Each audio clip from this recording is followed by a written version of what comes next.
નમસ્તે. ધોરણ 11 chemistry chapter number 4 રાસાયણિક બંધન અને આણ્વીય રચના.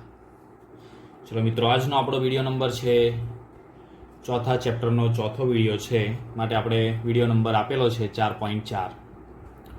આજનો આપણો ટોપિક છે સાદા અણુઓની લુઈસ રજૂઆત, જેને આપણે લુઈસ રચનાઓ તરીકે પણ આપણે ઓળખીએ છીએ. મિત્રો, લુઈસ રચનાઓ એ સૌથી અગત્યનો મુદ્દો છે અને કોઈ પણ સંયોજનોની લુઈસ રજૂઆત પરથી આપણને તેના ભૌતિક અને રાસાયણિક ગુણધર્મોની માહિતી મળે છે. એના પરથી જે તે સંયોજન છે એ સંયોજનના રાસાયણિક ગુણધર્મો આપણને માલુમ પડતા હોય છે તેની લુઈસ બિંદુઓની રજૂઆત પરથી. તો ચલો, હવે લુઈસ બિંદુઓની રજૂઆત એટલે કે સાદા અણુઓની લુઈસ રજૂઆત આપણે કરવી હોય તો એના કેટલાક જુદા જુદા પગથિયા છે. પગથિયા આપણે એવું જરૂર નથી કે પગથિયા મુજબ જ આપણે લુઈસની રચના દોરી શકીએ, પરંતુ કેટલાક પગથિયા છે તેને આપણે પહેલાં જોઈ લઈએ, જેથી આપણે ખૂબ જ સારી રીતે જે તે સંયોજનોની જે તે અણુઓની લુઈસ રજૂઆત કરી શકીએ. ચલો, પહેલું તો સ્ટેપ છે તો રચના લખવા માટે જરૂરી ઇલેક્ટ્રોનની કુલ સંખ્યા. હવે કયા ઇલેક્ટ્રોન? તો કે સંયોજકતા ઇલેક્ટ્રોનની સંખ્યા આપણે ટોટલ ગણવી પડે, બરોબર. ધારો કે એક એક્ઝામ્પલ છે CH4, તો CH4માં કાર્બનના સંયોજકતા ઇલેક્ટ્રોન કેટલા? 4, અને હાઇડ્રોજનના સંયોજકતા ઇલેક્ટ્રોન 1, પણ 4 પરમાણુ છે એટલે 4 થયા, તો 4 ને 4 8 ઇલેક્ટ્રોન ટોટલ થશે. ખ્યાલ આવી ગયો મિત્રો? તો આ રીતે કુલ સંયોજકતા ઇલેક્ટ્રોન આપણે સંયોજનમાં રહેલા દરેક પરમાણુઓના સંયોજકતા ઇલેક્ટ્રોનનો સરવાળો કરી દઈશું અને કુલ ઇલેક્ટ્રોન કેટલા છે તે આપણે પહેલાં જોઈશું. ત્યારે ક્યારેક આપણને એવું પણ થતું હોય છે કે જ્યારે ઋણ આયન આપેલો હોય ત્યારે ઋણ આયનની અંદર જે ઉપર માઇનસ ચાર્જ લખેલો હોય એનો અર્થ શું થાય? જો -1 હોય ને તો 1 ઇલેક્ટ્રોનનો આપણે ઉમેરો કરવાનો છે કુલ ઇલેક્ટ્રોનમાં, બરોબર. અને જો ધન આયન હોય તો ધનભારનો અર્થ શું થશે? તો કે કુલ સંયોજકતા ઇલેક્ટ્રોન આપણને જે મળ્યા હોય ઉપર ગણતરી કરી તે મુજબ, તો એમાંથી 1 ઇલેક્ટ્રોન બાદ કરવો. જો +2 હોય તો 2 ઇલેક્ટ્રોન બાદ કરવા, એ રીતે, બરોબર. ત્યાર પછી એની આપણે માળખાકીય રજૂઆત આપણે કરવાની છે. માળખાકીય રજૂઆત એટલે એને કઈ રીતે લખી શકાય? ધારો કે CH4 છે, તો CH4ની અંદર કાર્બન અને તેની આજુબાજુ 4 હાઇડ્રોજન આપણે લખીએ છીએ, તો આને આપણે શું કહીએ છીએ? આને માળખાકીય રજૂઆત કહીશું આપણે, બરોબર. ચલો, ત્યાર પછી હવે આગળ એક છે બીજું, તો કે અણુ અને આયનમાં સૌથી ઓછો વિદ્યુત ઋણમય જે પરમાણુ હોય તે કેન્દ્રમાં આપણે લખીશું, બરોબર. એટલે કે ઓછો વિદ્યુત ઋણમય પરમાણુ આપણે ક્યાં લખીએ છીએ? કેન્દ્રમાં લખીએ છીએ. તો આ બાબત આપણે ધ્યાનમાં લઈશું. મિત્રો, આ બાબત ખૂબ જ અઘરી છે, પરંતુ આપણે સરળતાથી સમજવા માટે આપણે એક જુદી રીત અપનાવવાના છે, પણ તે છતાંય એના કેટલાક સ્ટેપ છે એ આપણે જાણવા જરૂરી છે, જેનો ઉપયોગ આપણે આપણી પદ્ધતિમાં પણ કરીશું. ફોર એક્ઝામ્પલ, અહીંયા NF3 છે, તો NF3માં નાઇટ્રોજન ઓછો વિદ્યુત ઋણમય છે, તો નાઇટ્રોજનને કેન્દ્રમાં લખવામાં આવે છે. એ જ રીતે CH4ની અંદર કાર્બન ઓછો વિદ્યુત ઋણમય છે હાઇડ્રોજન કરતાં, તો તેને મધ્યમાં લખવામાં આવે છે, બરોબર. ચલો, બીજું તો કે જે ઇલેક્ટ્રોન બંધમાં ભાગ લે છે તેને બંધકારક ઇલેક્ટ્રોન યુગ્મ કહેવાય, અને જે ઇલેક્ટ્રોન બંધમાં ભાગ લેતા નથી તેને અબંધકારક ઇલેક્ટ્રોન યુગ્મ કહે છે. ખાસ આપણે આ યાદ રાખીશું. હવે આપણે જુદા જુદા પરમાણુઓની લુઈસ રચનાઓનો આપણે અભ્યાસ કરીએ. તો ચલો, પહેલો આપણે એક પરમાણુ લઈએ, એક અણુ આપણે લઈએ. તો આપણી પાસે છે, ચલો એકદમ સિમ્પલ પહેલાં આપણે શીખીશું F2, બરાબર. હવે F2 અણુ આપણે છે એનું આપણે લુઈસ રચના દોરવાની છે. આગળ આપણે શીખેલા જ છે, પણ છતાં આપણે સહેલા ઉદાહરણથી શરૂઆત કરીએ જેથી આપણને ખ્યાલ આવે.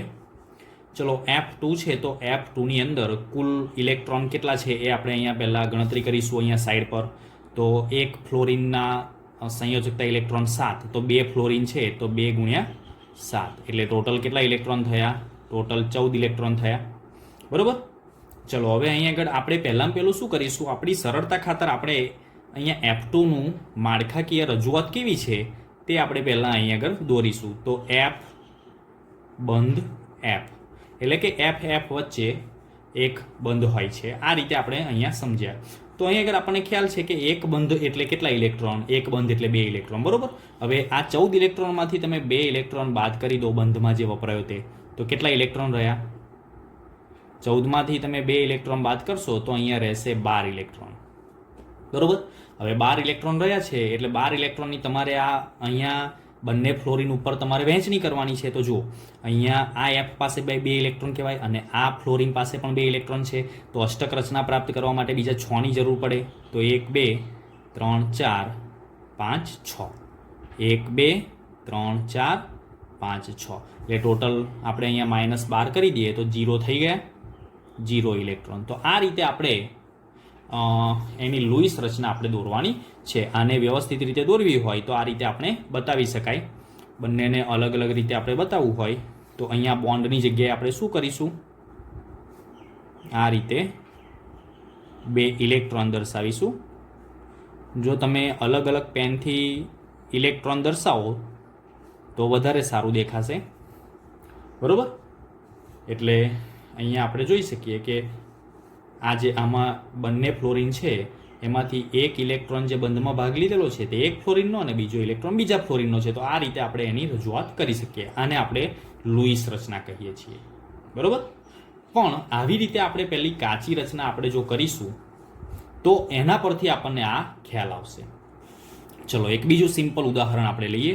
ધારો કે NF3 બીજું ઉદાહરણ છે, NF3, બરોબર. હવે NF3 છે તો એના પહેલાં ઇલેક્ટ્રોનની ગણતરી અહીંયા સાઈડ પર કરીએ. તો નાઇટ્રોજન છે તો નાઇટ્રોજન પાસે 5 ઇલેક્ટ્રોન વત્તા ફ્લોરિન છે તો 7 તાલી 21 થશે. 3 પરમાણુ છે એટલે 21, તો ટોટલ થયા 26 ઇલેક્ટ્રોન છે, 26 સંયોજકતા ઇલેક્ટ્રોન છે. હવે આપણે એનું અહીંયા કાચી આકૃતિ અહીંયા દોરીશું, એટલે કે એનું બંધારણ માળખાકીય. તો અને બીજી પણ એ બાબત અહીંયા આપણે સમજવાની છે કે નાઇટ્રોજન છે તે ઓછો વિદ્યુત ઋણમય છે ફ્લોરિન કરતાં, એટલે મધ્યમાં આવશે અને એની આજુબાજુ 3 ફ્લોરિન આવશે, બરોબર.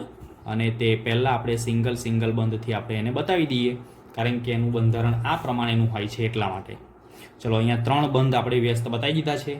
તો અહીંયા 3 બંધના 6 ઇલેક્ટ્રોન બાદ કરી દઈશું તો 6 ઇલેક્ટ્રોન, તો 20 ઇલેક્ટ્રોન રહ્યા બાકી, બરોબર. હવે 20 ઇલેક્ટ્રોનની આપણે વહેંચણી કરવાની છે. તો 3 ફ્લોરિન ઉપર અબંધકારક ઇલેક્ટ્રોન યુગ્મ આપણે મૂકી દઈશું. આને અબંધકારક ઇલેક્ટ્રોન યુગ્મ કહેવાય કે જે બંધમાં ભાગ લેતા નથી, અને જે બંધમાં ભાગ લે છે તેને આપણે શું કહીશું? બંધકારક ઇલેક્ટ્રોન યુગ્મ. તો જો 6 તાલી 18 ઇલેક્ટ્રોન તો એમાં જ દૂર થઈ ગયા, એટલે 2 ઇલેક્ટ્રોન, બરોબર. હવે 2 ઇલેક્ટ્રોન શાના રહ્યા? તો એ નાઇટ્રોજન ઉપર અબંધકારક ઇલેક્ટ્રોન યુગ્મ બાકી રહ્યા. નાઇટ્રોજન ઉપર અબંધકારક ઇલેક્ટ્રોન યુગ્મ બાકી રહેશે. તો આ રીતે તેને બતાવવામાં આવે છે. જો આને આપણે નાઇટ્રોજનના ઇલેક્ટ્રોનને ચોકડી વડે દર્શાવવા હોય તો આ રીતે દર્શાવી શકાય. અહીંયા ધારો કે એની લુઈસ રજૂઆત હું કરું તો નાઇટ્રોજન, ચલો નાઇટ્રોજન ઉપર 2 તો બતાવ્યા જ, બીજા 3 આપણે બતાવવાના છે. તો આપણે 3 બંધની અંદર એક બતાવી દઈએ એટલે 5 થઈ ગયા. ચલો હવે એક અહીંયા ફ્લોરિનનો આવશે આ રીતે, બીજો ફ્લોરિનનો અને ત્રીજો ફ્લોરિનનો, અને ફ્લોરિનની આજુબાજુ જે મૂકતા હતા એ આપણે મૂકી દઈશું 6 ઇલેક્ટ્રોન, એટલે કે 3 ઇલેક્ટ્રોન યુગ્મ કહેવાય. તો આ રીતે તેની લુઈસ બિંદુ અથવા તો લુઈસ રચના આપણે એની લખી શકીએ છીએ. મિત્રો સહેલું છે પણ થોડું વિચારવું પડશે કારણ કે બિંદુઓ જે આપણે મૂકવાના છે બિંદુઓ સ્વરૂપે આપણે ઇલેક્ટ્રોનને મૂકવાના છે તો તેમાં આપણને ભૂલ થાય નહીં, એનું અષ્ટક પૂર્ણ થાય છે કે નહીં એ બધું જોવું પડશે. જો અહીંયા ફ્લોરિનની અષ્ટક રચના પૂર્ણ થઈ ગઈ કે નહીં ભાગીદારીથી? હા. એ જ રીતે નાઇટ્રોજનની અષ્ટક પૂર્ણ થઈ ગઈ ભાગીદારીથી, એ જ રીતે આ ફ્લોરિનની અષ્ટક પૂર્ણ થઈ ગઈ, એ જ રીતે આ પણ ફ્લોરિનની અષ્ટક પૂર્ણ થઈ ગઈ. તો આ રીતે તેનું અષ્ટક પણ પૂર્ણ થવું જોઈએ. ચલો આપણે બીજા કેટલાક પણ ઉદાહરણ આપણે અહીંયા જોઈએ. તો આગળનું આપણે ઉદાહરણ લઈએ. ત્રીજું કાર્બન મોનોક્સાઇડ, બરોબર. કાર્બન મોનોક્સાઇડ લઈએ તો પહેલાં આપણે કાર્બન મોનોક્સાઇડમાં ઇલેક્ટ્રોનની ગણતરી કેટલી છે એ કરી લઈએ. તો કાર્બન જે છે તે કાર્બન પાસે 4 ઇલેક્ટ્રોન સંયોજકતા કક્ષાના વત્તા ઓક્સિજન પાસે 6 ઇલેક્ટ્રોન ટોટલ થશે 10 ઇલેક્ટ્રોન. કેટલા ઇલેક્ટ્રોન થયા? 10 ઇલેક્ટ્રોન. બરોબર.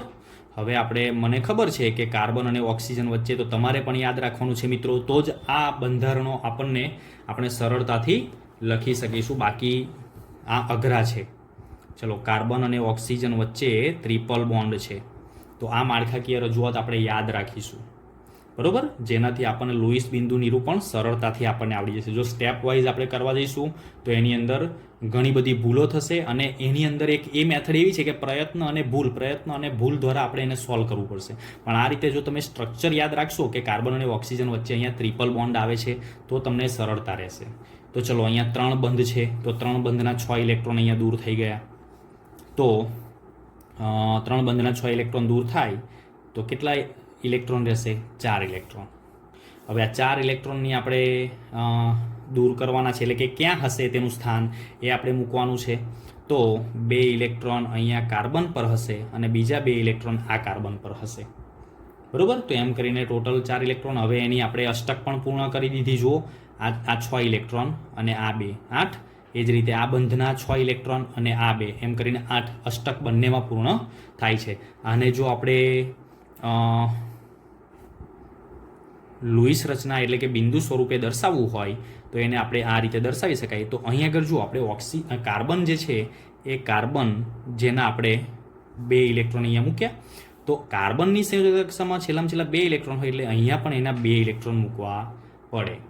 તો બાકી રહ્યા એ કોના ઇલેક્ટ્રોન હશે? તો બાકી રહ્યા તે ઓક્સિજનના ઇલેક્ટ્રોન. તો ઓક્સિજનના કેટલા ઇલેક્ટ્રોન? 1, 2 અને બીજો સંપૂર્ણ જે ત્રીજો બંધ એક છે એમાં ઓક્સિજનના જ બંને ઇલેક્ટ્રોન ભાગ લે છે, એટલે 4 અને આ 2, 6. તો આ રીતે આપણે એનું કાર્બન મોનોક્સાઇડનું લુઈસ રચના આપણે દોરી શકીએ છીએ. તો અહીંયા આગળ આપણે -4 ઇલેક્ટ્રોન કરી દઈશું, એટલે ટોટલ કુલ થઈ ગયા 0 ઇલેક્ટ્રોન. ઓકે, ચલો, આ જ રીતે આપણે એક બીજું જોઈએ, CO3-2 કાર્બોનેટ આયન. CO3-2. ચલો, પહેલા ઇલેક્ટ્રોનની ગણતરી કરીએ. તો કાર્બન પાસે 4 ઇલેક્ટ્રોન વત્તા ઓક્સિજન છે ને 6 તાલી 18, તો 18 ઇલેક્ટ્રોન.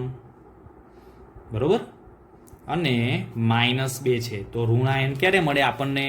તો ઋણાયન આપણને 2 ઇલેક્ટ્રોન જ્યારે મેળવેલા હોય ત્યારે આપણને ઋણાયન મળશે.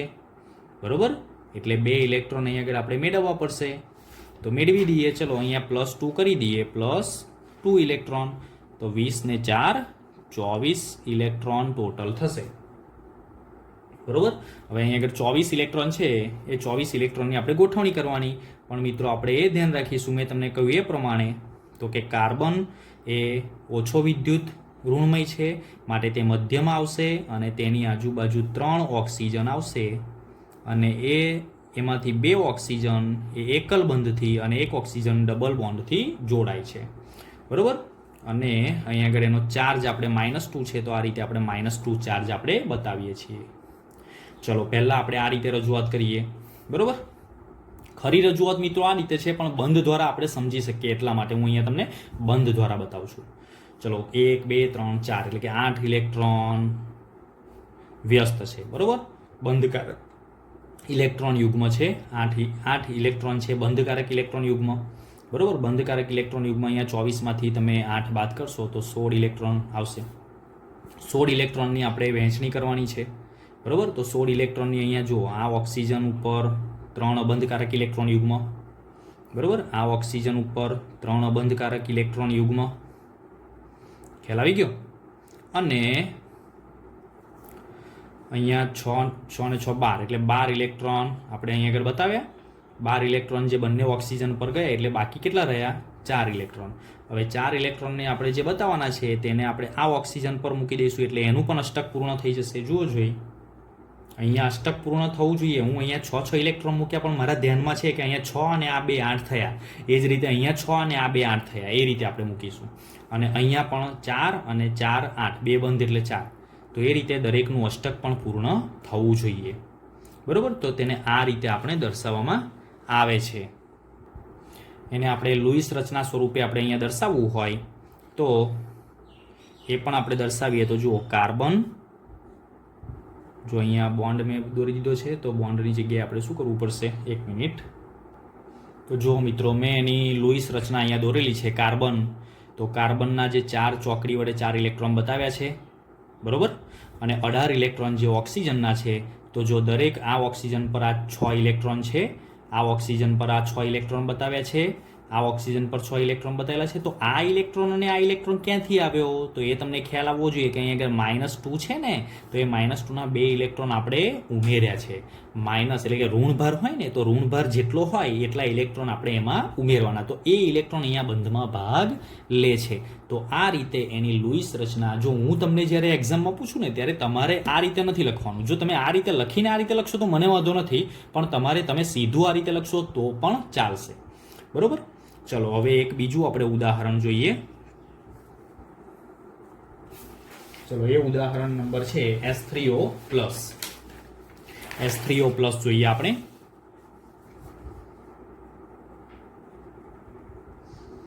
S3O+. ચલો S3O+ ના પહેલા તો કુલ ઇલેક્ટ્રોન, તો કે હાઇડ્રોજનના 3 ઇલેક્ટ્રોન, બરોબર. દરેક હાઇડ્રોજન પાસે 1 અને 3 પરમાણુ છે, એટલે 3 ઇલેક્ટ્રોન. ઓક્સિજન પાસે કેટલા ઇલેક્ટ્રોન, 6 ઇલેક્ટ્રોન, અને +1 છે એટલે -1 કરીશું, ચાર્જ પ્લસ ધન વીજભાર છે એટલા માટે. ચલો એના 8 ઇલેક્ટ્રોન કુલ થશે. સંયોજકતા ઇલેક્ટ્રોન કેટલા છે, 8 ઇલેક્ટ્રોન, જેને આપણે વેલેન્સ ઇલેક્ટ્રોન પણ કહેવામાં આવે છે. ચલો એની રચના આ મુજબ છે મિત્રો. જે આપણે આ જે રચનાઓ છે, અત્યારે હું જેટલા પરમાણુની, જેટલા અણુની આપું છું, એ તમારે માઇન્ડમાં ફિટ કરી દઈશું. ચલો અહીંયા 3 બંધ છે, ઓક્સિજન, અને એની આજુબાજુ 3 હાઇડ્રોજન છે, 3 બંધ છે, એટલે એના 6 ઇલેક્ટ્રોન, બરોબર. તો 2 ઇલેક્ટ્રોન બાકી રહ્યા. હવે અહીંયા આગળ તો હાઇડ્રોજનની તો સમૃદ્ધ રચના પ્રાપ્ત થઈ ગયેલી છે. જો હાઇડ્રોજનની હિલિયમ જેવી, એટલે કે એના 2 ઇલેક્ટ્રોન, એના 2 ઇલેક્ટ્રોન ને એને 2 ઇલેક્ટ્રોન મળી ગયેલા છે. તો હવે ઓક્સિજન જે છે એની પાસે તો 6 જ ઇલેક્ટ્રોન છે, 3 બંધ એટલે, બરોબર. કારણ કે એક બંધમાં 2 ઇલેક્ટ્રોન હોય, તો 3 બંધ છે એટલે 6 ઇલેક્ટ્રોન, અને બીજા 2 ઇલેક્ટ્રોન બાકી રહ્યા તે અહીંયા આપણે દર્શાવવા પડે, બરોબર. એટલે એ પણ આપણે લોન પેર કહેવાય, અબંધકારક ઇલેક્ટ્રોન યુગ્મ, એટલે 0 ઇલેક્ટ્રોન થઈ જશે. તો આ રીતે તેને આપણે દર્શાવી શકીએ છીએ મિત્રો, બરોબર.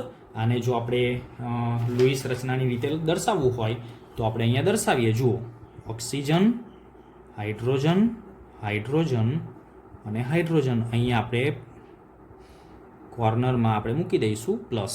આ મૂકવાનું ભૂલવાનું નહીં તો તમારું ખોટું પડશે લુઈસ રચના, બરોબર. અને એને આપણે બતાવીએ તો આપણે પહેલાં ઓક્સિજનના જે છે એ ઓક્સિજનના કેટલા ઇલેક્ટ્રોન છે, 6 ઇલેક્ટ્રોન. તો ઓક્સિજનના 6 ઇલેક્ટ્રોનમાંથી 1 ઇલેક્ટ્રોન તો દૂર થયેલો જ છે, બરોબર. તો અહીંયા હાઇડ્રોજનના બતાવી દઈએ. ચલો બ્લુ પેનથી હાઇડ્રોજનના બતાવ્યા, બરોબર.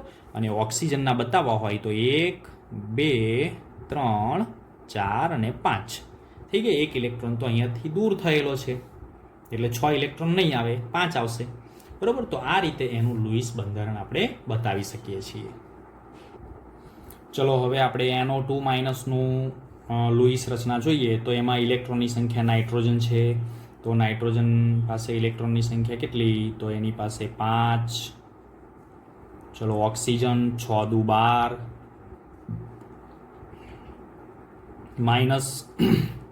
-1 છે એટલે મિત્રો થશે +1 અહીંયા ઇલેક્ટ્રોન, એટલે કુલ થશે 18 ઇલેક્ટ્રોન, બરોબર. કુલ 18 ઇલેક્ટ્રોનની ગોઠવણી આપણે કરવાની છે. તો અહીંયા નાઇટ્રોજન છે એ નાઇટ્રોજનની આજુબાજુ, નાઇટ્રોજન ઓછો વિદ્યુત ઋણમય છે ઓક્સિજન કરતાં, એટલે મધ્યમાં આવશે, અને તેની આજુબાજુ 2 ઓક્સિજન આવશે, બરોબર.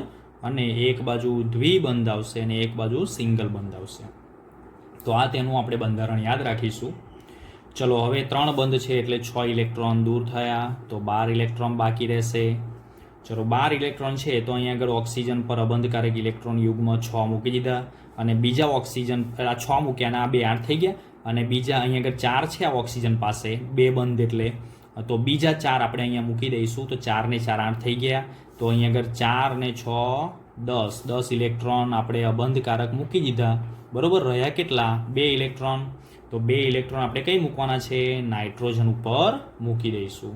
તો આ રીતે આપણે તેનું બંધારણ દોરીશું. ચલો હવે આપણે એનું બંધારણ આપણે જોઈએ લુઈસ રચના ડોટ સ્વરૂપે. તો નાઇટ્રોજન, ઓક્સિજન અને ઓક્સિજન. ચલો, નાઇટ્રોજન પાસે 5 ઇલેક્ટ્રોન છે, તો એ 5 ઇલેક્ટ્રોન આપણે પહેલા દોરવા પડશે. બરોબર? તો અહીંયા નાઇટ્રોજનના ઇલેક્ટ્રોન પહેલા દર્શાવી દઉં.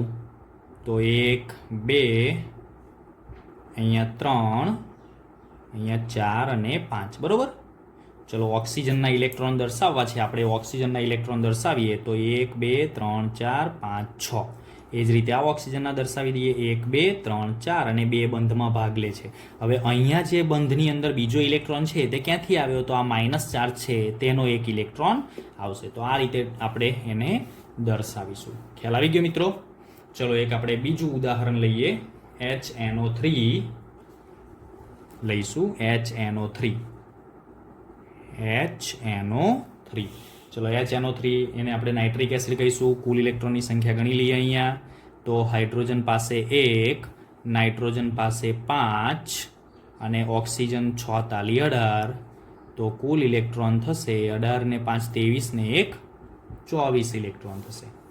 બરોબર? હવે 24 ઇલેક્ટ્રોન, આનું આપણે માળખું જોવાનું છે. તો સૌથી ઓછો વિદ્યુત ઋણમય છે એ નાઇટ્રોજન છે. તો અહીં આગળ આપણે નાઇટ્રોજન મધ્યમાં મૂકીશું. હવે તેની આજુબાજુ 3 ઓક્સિજન આવશે. બરોબર? એક ઓક્સિજન સાથે હાઇડ્રોજન આવશે, જે અહીંયા છે જ. ચલો, હવે 4 બંધ ટોટલ થયા. તો 4 બંધના એક ડબલ બોન્ડ આવશે. અહીંયા જો નાઇટ્રોજન ને ઓક્સિજન સાથે એક ડબલ બોન્ડ આવશે, એટલે કુલ 5 બંધ થયા. તો એના 10 ઇલેક્ટ્રોન આપણે આ રીતે દૂર કરી દો, તો 14 ઇલેક્ટ્રોન બાકી રહેશે.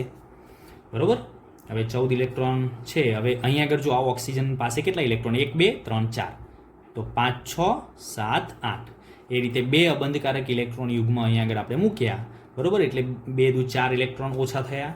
એ જ રીતે 1, 2, 3, 4, 5, 6, 7, 8. એટલે આ ઓક્સિજનનું પણ અષ્ટક પૂર્ણ થઈ ગયું. એ જ રીતે આનું પણ અષ્ટક પૂર્ણ કરીશું. 1, 2, 3, 4, 5, 6. બરોબર? તો કુલ કેટલા થયા? 8 ને 6 14 ઇલેક્ટ્રોન. તો આ રીતે અહીંયા 14 ઇલેક્ટ્રોન અબંધકારક ઇલેક્ટ્રોન યુગ્મ મળે છે. બરોબર? તો આ રીતે એનું માળખું થશે. પણ આ ઓક્સિજન ઉપર ઋણ એટલે કે ઇલેક્ટ્રોનની સંખ્યા વધુ છે, માટે તે માઇનસ ચાર્જ ધરાવે અને આ નાઇટ્રોજન ધન ભાર ધરાવે છે. એટલે આવું આપણે બતાવીશું. બરોબર? એનું જો આપણે નિરૂપણ કરવું હોય તો એ આ રીતે આપણે કરીશું.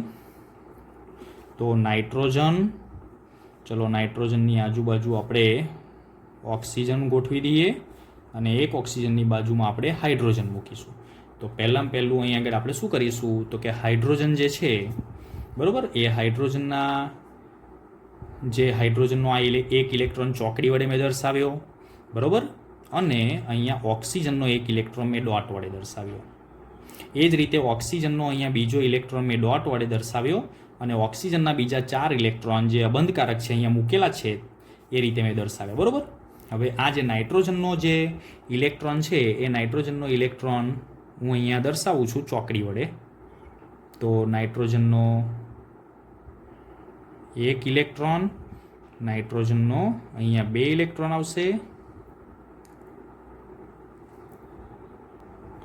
બરોબર? અને નાઇટ્રોજનના બીજા 2 ઇલેક્ટ્રોન અહીંયા નીચે આવશે. બરોબર? એટલે 5 ઇલેક્ટ્રોન થઈ ગયા, કારણ કે અહીંયા તો ઓક્સિજનના 6 ઇલેક્ટ્રોન સંપૂર્ણ છે, જે ભાગ લીધો નથી બંધમાં. ખ્યાલ આવી ગયો? ચલો, અહીં આગળ આ ઓક્સિજનના 6 કેટલા ઇલેક્ટ્રોન? તો 1 અને 2 ઇલેક્ટ્રોન બંધમાં ભાગ લીધો અને બીજા 4 ઇલેક્ટ્રોન અબંધકારક. તો આ રીતે તેને આપણે મિત્રો દર્શાવીશું. આને આપણે કહીશું લુઈસ રચના HNO3ની. બરોબર? ચલો મિત્રો, હવે આપણે NOClનું આપણે લુઈસ રચના જોઈએ. તો કુલ પર ઇલેક્ટ્રોનની સંખ્યા ગણીએ. નાઇટ્રોજન પાસે ઇલેક્ટ્રોનની સંખ્યા 5, ઓક્સિજન 6 અને ક્લોરીન 7. બરોબર? કુલ ઇલેક્ટ્રોન થશે 18 ઇલેક્ટ્રોન. બરોબર? તો આનું બંધારણ આ પ્રમાણેનું છે. નાઇટ્રોજન અને ઓક્સિજન અને ક્લોરીન, કારણ કે નાઇટ્રોજન મધ્યસ્થ પરમાણુ આવશે, જે ઓછો વિદ્યુત ઋણમય છે, એટલા માટે 3 બંધ અહીંયા બની ચૂકેલા છે, માટે 6 ઇલેક્ટ્રોન દૂર કરી દો, તો બાકી રહેશે 12 ઇલેક્ટ્રોન. ઓકે, ચલો, 12 ઇલેક્ટ્રોન બાકી રહેશે ને. તો અહીંયા ક્લોરીન છે ને, તો એની પાસે 2 ઇલેક્ટ્રોન છે, તો બીજા 6 ઇલેક્ટ્રોન અહીંયા મૂકી દઈએ તો અષ્ટક પૂર્ણ થઈ જશે. બરોબર? તો અહીંયા એ 6 ઇલેક્ટ્રોન દૂર કરો તો 6 ઇલેક્ટ્રોન બાકી વધશે. ચલો એ 6 ઇલેક્ટ્રોન છે ને, તો અહીંયા પાછું આપણે બીજા 4 ઇલેક્ટ્રોન મૂકી દેવા પડશે, અને આ 2 બંધમાંના 4 ઇલેક્ટ્રોન એટલે ઓક્સિજનનું અષ્ટક પૂર્ણ થશે, બરોબર. એટલે એ પણ 4 ઇલેક્ટ્રોન ગયા, એટલે કેટલા ઇલેક્ટ્રોન વધ્યા? 2 ઇલેક્ટ્રોન. હવે આનું અષ્ટક પૂર્ણ થાય છે કે નહીં? 1 2 3 4 5 6. તો આની પાસે પણ 2 ઇલેક્ટ્રોન અબંધકારક આપણે મૂકવા પડશે. તો આ રીતે તેનું બંધારણ આપણે લખી શકીએ છીએ મિત્રો, અને ધ્યાનથી આપણે સમજવાનું છે કે કઈ રીતે એનું બંધારણ લખેલું છે. ચલો અહીં આગળ એનું નિરૂપણ કરીએ, બરોબર. તો આ રીતે કંઈક થશે. તો નાઇટ્રોજન પાસે 5 ઇલેક્ટ્રોન હતા, તો એ 5 ઇલેક્ટ્રોનને આપણે કઈ રીતે દર્શાવીશું? તો જુઓ 1 2, એવું તમે જો મિત્રો અહીંયા મેં ડોટ વડે દર્શાવ્યું છે ને, અહીંયા ચોકડી વડે દર્શાવ્યું, તમે ગૂંચવાતા નહીં, બરોબર. 1 2, અહીંયા 3 4 5, બરોબર. ચલો આ ક્લોરીનનો એક છે, આ ઓક્સિજનના 2 છે, બરોબર. આ ક્લોરીનના બીજા કેટલા બાકી રહ્યા? 7 ઇલેક્ટ્રોન હતા ને ક્લોરીનના, તો 6 બાકી રહ્યા, તો 6 અબંધકારક મૂક્યા. એ જ રીતે ઓક્સિજનના 6 હતા, તો 1 2 3 4. આ રીતે એનું લુઈસ બંધારણ આપણે મેળવી શકીએ છીએ, બરોબર. ચલો એ જ રીતે એક બીજું સહેલું આપણે ઉદાહરણ લઈએ. ધારો કે આપણી પાસે છે એક ઉદાહરણ CF4, 9મું એક ઉદાહરણ છે CF4. CF4નું ઉદાહરણ મિત્રો CH4 જેવું જ છે, બરોબર. હું ડાયરેક્ટ અહીંયા આગળ કરીશ તો એ તમને ખ્યાલ આવી જશે. તો જુઓ કાર્બન છે, કાર્બનની અહીંયા કુલ ઇલેક્ટ્રોન આપણે ગણી લઈએ. તો કે કાર્બન પાસે 4 અને ફ્લોરિન 7 ચોક 28, એટલે કેટલા થશે? 32. તો જો ફ્લોરિન કાર્બનની આજુબાજુ હું 4 ફ્લોરિન આ રીતે માળખાકીય રજૂઆત કરીશ, બરોબર. હવે અહીંયા આગળ કાર્બન પાસે કેટલા ઇલેક્ટ્રોન છે? 4. 1 2 3 4, બરોબર. હવે ફ્લોરિન પાસે 28 છે, પણ પહેલાં તો બંધ બનાવી દઈએ એક એક. તો એક એક ઇલેક્ટ્રોન ફ્લોરિનનો બંધ બનાવવામાં ભાગ લીધો. તો અહીંયા જો કાર્બનના 4 અને જે 4 પેલા છે એટલે કેટલા? 8 દૂર થયા. તો 8 ઇલેક્ટ્રોન આપણે દૂર કરીએ તો 32 8 24 ઇલેક્ટ્રોન બાકી રહ્યા, બરોબર ને. અને આ 24 ઇલેક્ટ્રોન આપણે શું કરીશું? તો અહીંયા દરેક ફ્લોરિન ઉપર 6 ઇલેક્ટ્રોન આપણે મૂકી દઈશું, જે ફ્લોરિનની અષ્ટક પૂર્ણ કરી દેશે. જો મિત્રો આ રીતે આપણે એનું લુઈસ બંધારણ રજૂ કરી શકાય, જેથી 6 ચોક 24, તો 24 ઇલેક્ટ્રોન એટલે એ થઈ જશે, બરોબર. તો એ રીતે આપણે અહીં આગળ કેટલાક સંયોજનો હજુ પણ બાકી રહ્યા જે તમારી ટેક્સ્ટ બુકમાં આપેલા છે. તો આ રીતે તમે મિત્રો પ્રેક્ટિસ કરજો, અને વધુને વધુ આવી રીતે લુઈસ રચનાઓ તમે જેટલી વધારે પ્રેક્ટિસ કરશો એટલી વધારેમાં વધારે તમને એક આઈડિયા મળતો હશે કે એનું બંધારણ કેવું હોય છે. એના પરથી તમે એના સંયોજકતા કક્ષાના ઇલેક્ટ્રોન, એની અંદર કેટલા ડબલ બોન્ડ છે, કેટલા સિંગલ બોન્ડ છે, એ પણ તમે સમજી શકો છો. Thank you.